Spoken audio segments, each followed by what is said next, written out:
बिस्मिल्लाहिर्रहमानिर्रहीम। अल्लाहुम्मा सल्लि अला मुहम्मदिन नबिय्यिल उम्मी व अला आलिहि व सल्लिम तस्लीमन कसीरन कसीरा। बेटा 10th क्लास उर्दू और जिसकी नज़म नंबर 4 बन रही है, लेकिन आपके स्मार्ट सिलेबस के हिसाब से आपकी तीसरी नज़म है, जिनके शायर हैं डॉक्टर अल्लामा मोहम्मद इकबाल रहमतुल्लाह अलैह, जिनका मैंने नाम लिख दिया आपके सामने, और उनकी तारीख पैदाइश और तारीख वफ़ात भी आपके सामने लिख दी है। आपने 9 नवंबर 1877 को आप सियालकोट में पैदा हुए और 21 अप्रैल 1938 को आपने वफात पाई, जो बगैर किसी तारफ़ के, क्योंकि तारफ़ के मोहताज नहीं हैं, लेकिन एक इनके बारे में बहुत जो मेरे ज़हन में बात है कि आपसे शेयर कर दूँ कि मुश्किलात के दौर में आप आए मुसलमानों के रहनुमा बनकर, और आप नज़रिया पाकिस्तान के जो है ना वो खालिक हैं। तो आपने मुतअद्दिद नज़में लिखी हैं, गज़लें लिखी हैं, और यानी मुसलमानों के लिए आप अजीम लीडर बनकर सामने आए। इसी के मुताबिक आज हम जो नज़म पढ़ रहे हैं, जिसका उन्वान है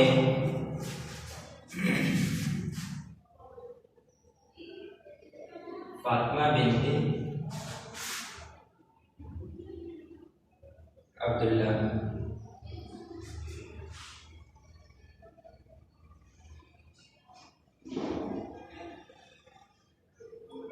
और शायर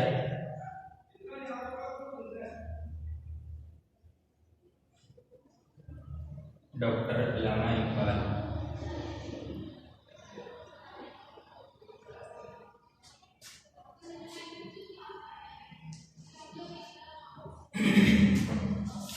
अच्छा बेटा, इसमें हमने समझना है कि नज़म का नाम हमारे सामने आ गया है, फातिमा बिन्ते अब्दुल्ला। तो ये नज़म इन्होंने लिखी है, इस किरदार को हम देखते हैं कि फातिमा कौन है, जिन पर शायर डॉक्टर अल्लामा इकबाल ने ये पूरी नज़म लिखी है। तो दरअसल लीबिया के शहर तराबलस पर बहिरा अरब को क्रॉस कर जो इटली है, इटली इन्होंने अंग्रेज़ के कहने पर तराबलस पर जो हमला किया, और वहाँ के जो मकामी लोग थे उन्होंने गैर मुल्की जो तसल्लुत था उसको कबूल नहीं किया और जिहाद शुरू कर दिया उनके साथ। मैं दोबारा दोहरा देता हूँ कि इटली ने अंग्रेज़ के कहने पर बहिरा अरब को क्रॉस किया और लीबिया के शहर तराबलस पर हमला किया, और मकामी मुसलमान थे, मकामी मुसलमानों ने उनके साथ जिहाद शुरू कर दिया। और उसी जिहाद के ज़िले में एक शख्स जो अरब के सरदार थे, जिनका नाम था अब्दुल्ला, उन्होंने भी जिहाद में शिरकत की, और इनके साथ इनकी कम सिन बेटी थी जिसका नाम था फातिमा। तो ये फातिमा जिस पर पूरी नज़म लिखी है अल्लामा इकबाल ने, उनका मुख्तसर सा तारुफ हमने आपके सामने रख दिया है कि जो अब्दुल्ला की बेटी थी, जो अरब के सरदार थे, और इसने बाकायदा जंग में हिस्सा लिया और अपने मुसलमान भाइयों को पानी पिलाते पिलाते शहादत का जाम जो है ना वो नोश फरमाया। तो ये उसी किरदार पर पूरी नज़म लिखी गई। ये था इनका मुख्तसर सा तारुफ। ये नज़म है, नज़म का पहला शेर है कि फातिमा को, शेर नंबर 1,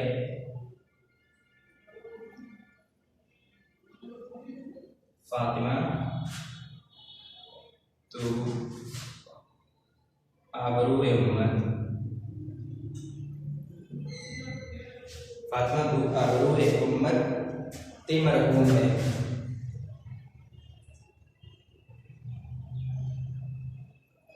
मरहूम है। जरा जरा तेरी मुश्क खाक का मासूम है। जरा जरा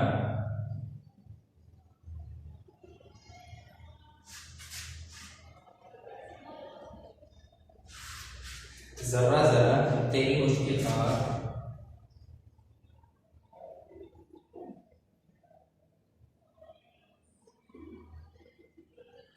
मासूम है।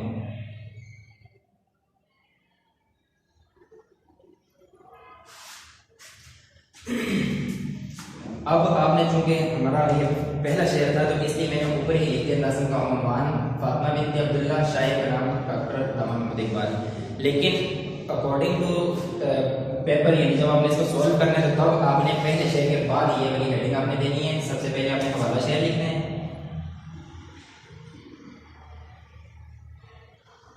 हवाला शेर में फिर आपने सबसे पहले नज़म का अनुमान जो ऊपर मैंने लिख दिया है,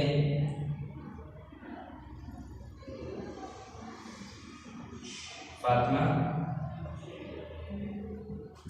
बिन्त अब्दुल्ला। फिर दूसरी चीज हवाला शायर का नाम,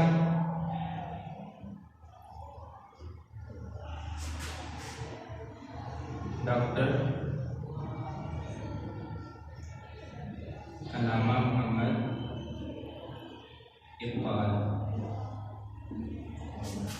फिर ये इसके बाद तीसरी चीज आपने जो लिखनी है वो लिखना है मफहूम, यानी कि जो शेर आपके सामने आ रहा है उसका मुख्तसर से मफहूम लिखेंगे कि इसमें शायर कहना क्या चाह रहे हैं। तो तीसरी चीज आई हमारे पास हवाला शेर में मफहूम। अब इस शेर का मफहूम क्या है कि शायर कह रहे हैं कि फातिमा तू आबरोए उम्मत मरहूम है, जरा जरा तेरी मुश्किल खाक का मासूम है। तो मफहूम मुख्तसर से यहाँ पे लिख लेते हैं, फातिमा तू उम्मत मुस्लिमा की इज्जत है। फिर इसमें इसके बाद हमने क्या लिखना है, हमने लिखनी है तशरीह। अब हमने पहली बात ये कि तशरीह हमने करनी कैसे है। तो जैसे पिछली जो नज़्म आपने पढ़ी है या गज़ल में भी आपको मैंने बताया था कि सबसे पहले आप शेर पढ़ें, शेर में देखें कोई लफ्ज़ मुश्किल तो नहीं है, अगर कोई मुश्किल लफ्ज़ है तो उसको आप कहीं करें, उसके मानी याद करें, उसके बाद उसका मफहूम आपने मुख्तसर लिख लिया तो आप उसको तशरीह करें उसी के मुताबिक। तो अब हम देखें पहला लफ्ज़ पहला जो मिसरा है उसमें है फातिमा तू आबरोए उम्मत मरहूम है। तो आबरोए उम्मत क्या होता है, इसके मैं मुश्किल अल्फाज के साथ मानी लिख भी लेता हूँ।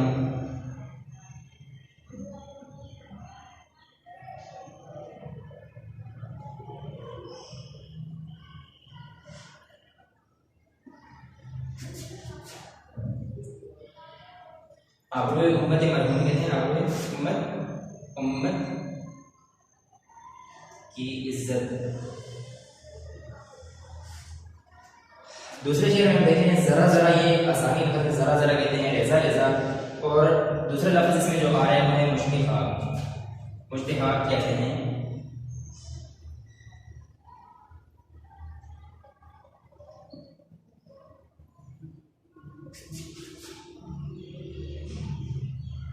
मुट्ठी भर मट्टी, ठीक है, मुट्ठी भर मट्टी। अब इसमें और कोई ऐसा मुश्किल लफ्ज़ नहीं है। अब हमें समझ लग गई है इस बात की कि इस शेर में शायर कहना क्या चाह रहे हैं, उसका मफहूम भी हमने यहाँ पे लिख लिया है।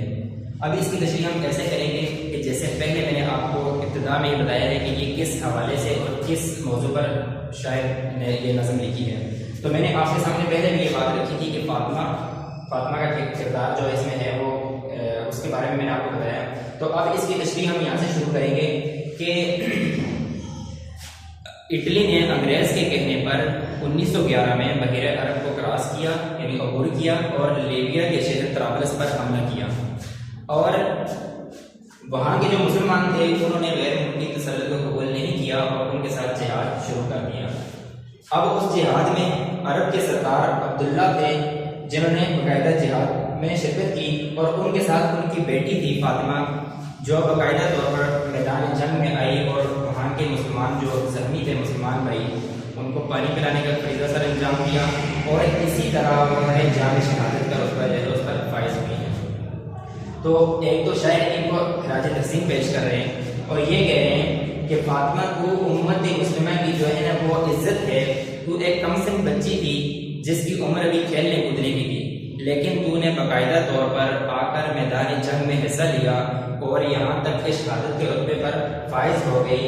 जर्रा जरा तेरी मुश्तिहाक का मासूम है कि वहाँ की जो इसमें दरअसल शायद एक तो फातिमा को खराज तहसीन पेश कर रहे हैं कि कैसे एक कम सिन बच्ची ने आकर मैदान जंग में अमली तौर पर अपने आप को पेश किया और शहादत के रुतबे पर फायज हुई है।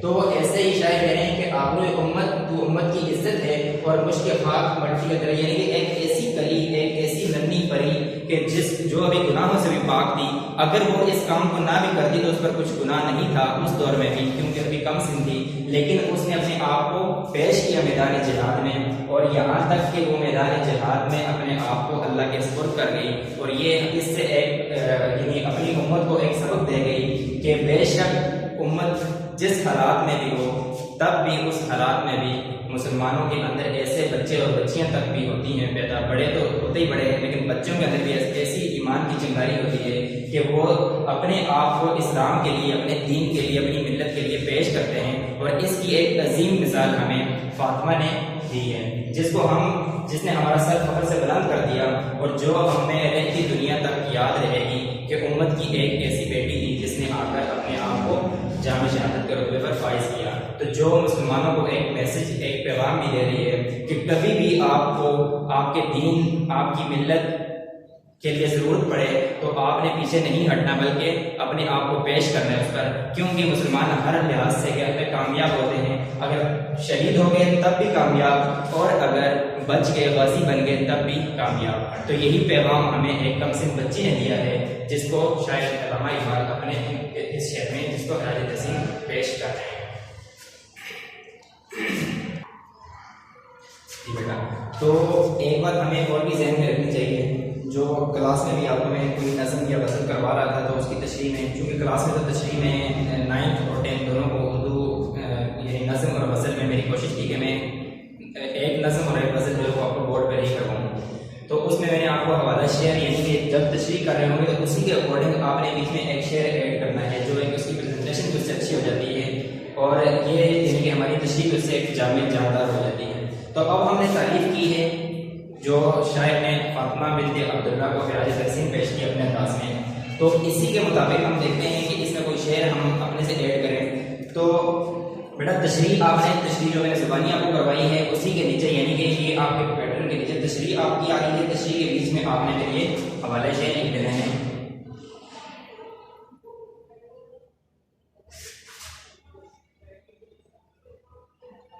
ये वासी,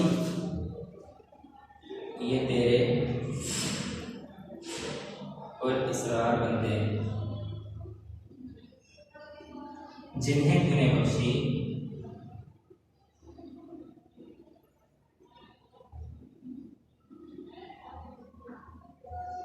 है शौक़े खुदाई। ठीक है बेटा, इसी तशरीह में कि फातिमा बिन्त अब्दुल्ला की तशरीह जो आपको मैंने करवाई है वो आपने जो है वो अच्छे से याद करनी है, और बीच में एक शेर, ये गाजी ये तेरे और इसरार बंदे, जिन्हें तूने बख्शी है शौक़े खुदाई। ठीक है बेटा, ये हो गया पहला शेर। इसके बाद आगे हम देखते हैं शेर नंबर 2।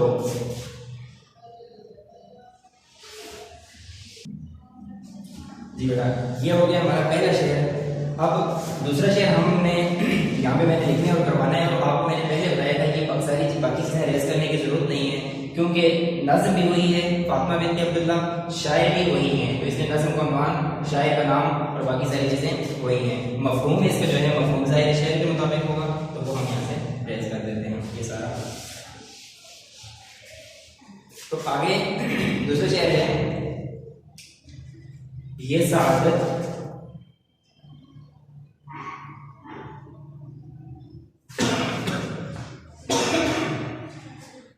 ये सआदत पूरी सहराई,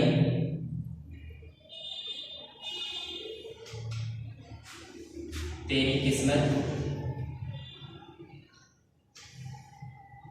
में था।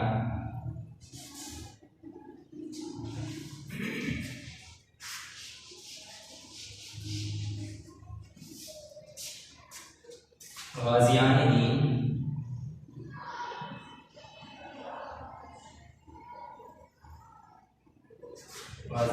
की सिकाई,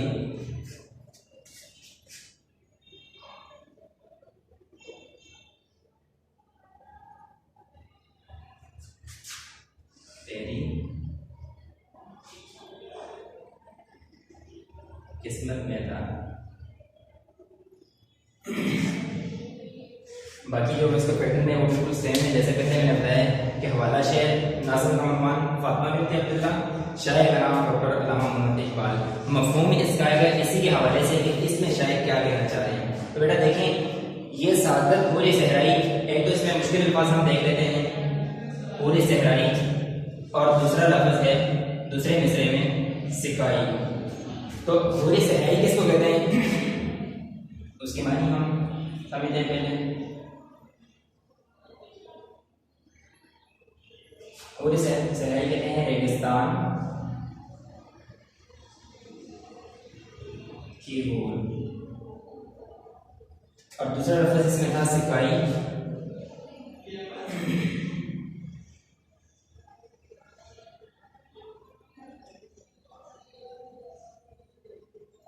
तो सिकाई कहते हैं पानी पिलाने वाले।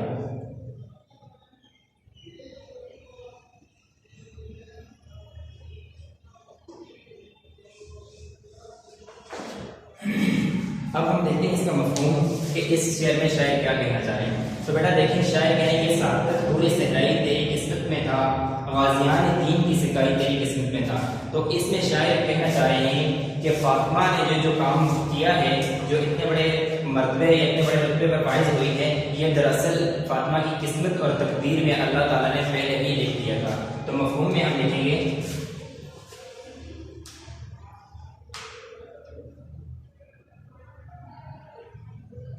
फातिमा अल्लाह ताला ने तेरी किस्मत में रोज़े अज़ल से ही गाज़ियान दीन को पानी पिलाना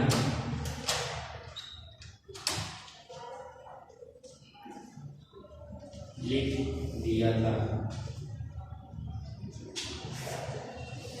ये हो गया इसका मफहूम। अब तशरीह हमें समझ लग गई है कि इसमें मुश्किल अल्फाज क्या हैं, पूरी सहराई कहते हैं रेगिस्तान की भूल, और सिकाई पानी बहलाना। और कहना क्या चाहे शायद, पहले हमने मुख्तसर उसका मफहूम लिखा कि फातिमा अल्लाह ताला ने तेरी किस्मत में रोज़े अज़ल से ही गाज़ियान दीन को पानी पिलाना लिख दिया था। तो दरअसल तशरीह में इसकी ये है कि आपको पता है कि हर शेर में हमने सबसे पहले उसका हवाला या जो उसका पस मंजर है वो बयान करना होता है। तो इटली ने अंग्रेज के कहने पर 1911 में बहरा अरब को क्रॉस किया और लीबिया के शहर तराबलस पर हमला किया। तो इस हमले के जवाब में मकामी जो मुसलमान थे उन्होंने गैर मुल्की जो तसल्लुत था उसको कबूल नहीं किया और जिहाद का ऐलान कर दिया। अब उस जिहाद में अब्दुल्ला नामी जो शख्स थे, अरब के सरदार थे, उन्होंने शिरकत की और उनके साथ उनकी बेटी फातिमा जो कम सिन थी अभी, उन्होंने भी शिरकत की, उसने भी शिरकत की और मैदान जंग में आकर अपने मुसलमान भाइयों को पानी पिलाने का फरीज़ा सर अंजाम दे रही थी और इसी हालत में आप जान शहादत नोश फरमा गई। तो शायर कह रहे हैं कि दरअसल फातिमा ये जो काम कर रही थी मैदान जंग में जाकर, जहाँ पर यानी अपने आप को पेश किया, वहाँ पर गोलियाँ बारूद और इस किस्म का जो है खौफनाक मंजर, और उस मंजर में जाकर एक कम सी बच्ची ये फरीज़ा सर अंजाम दे रही है बगैर किसी खौफ व खतर के, जाकर मुसलमान जहमी जो भाई थे उनको पानी पिला रही है, उनके साथ यानी अमली तौर पर जिहाद में ही शरीक हैं।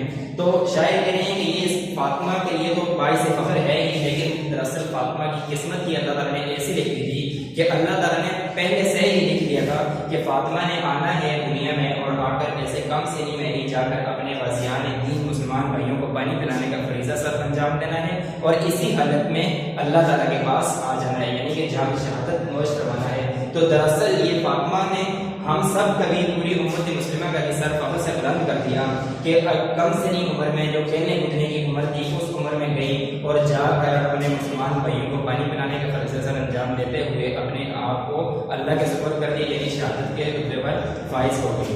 तो ये एक तो इसमें शायर फातिमा बिन्त अब्दुल्ला को खिराज तहसीन पेश कर रहे हैं। दूसरा साथ में ये भी कह रहे हैं शायर डॉक्टर अल्लामा इकबाल कि मैं अपनी उम्मत अपनी मिल्लत की इस बात पर बहुत ऊंची हूँ, बहुत परेशान हूँ कि कहाँ हमारी मिल्लत, कहाँ हमारी उम्मत जो नबी पाक सल्लल्लाहु अलैहि वसल्लम की उम्मत थी, किन जो है अरूज की बुलंदियों पर पहुंची हुई थी, पूरी दुनिया में हुकूमत कर रही थी, लेकिन कहाँ आज के दौर में मुसलमान जगह जगह बस्ती और सवाल का शिकार हैं। तो इस बात पर मैं बहुत परेशान हूँ, लेकिन इसके बावजूद उम्मत में ऐसी बेटियां भी आज भी जन्म ले रही हैं कि जो हमारे सर को फख्र से बुलंद कर रही हैं। तो ये बाइस फख्र है तमाम उम्मत के लिए भी कि एक ऐसी बेटी अल्लाह ताला ने हमारे अंदर पैदा की है। जो ठीक है बेटा, तो ये होगी हमारे पहले दो शेर फातिमा बिन्त अब्दुल्ला जो नज़्म है उसमें से। आप, मुझे उम्मीद है मैंने बिल्कुल आसान अल्फाज में इसकी तशरीह करवाई है दोनों अशार की, दोनों जो पहले दोनों शेर हैं, तो आपने इन दोनों को अच्छे से याद कर लेना है। मैंने जैसे कहा है याद करने का तरीका कि मुश्किल अल्फाज को समझना है, शेर की सिमत को देखना है, पस मंजर देखना है कि शायद किन हालात में शेर को किस हवाले से लिख रहे हैं। तो पस मंजर भी आपके सामने मैंने रख दिया है। तो पहले दो शेर फातिमा बिन्त अब्दुल्ला के हैं भी बिल्कुल आसान और तशरीह भी आपके सामने जब वो पस मंजर आ गया तो उम्मीद है आपके लिए आसान होगी। तो इंशाल्लाह आपने अच्छे से ये याद कर लेना है। यहाँ से आगे इंशाल्लाह फिर हम बाकी के जो अशार हैं वो अगले सेशन अपने अगले लेक्चर में इंशाल्लाह तैयार करेंगे। अपना ख्याल रखिएगा और मेहनत से पढ़िएगा। अल्लाह पाक आपका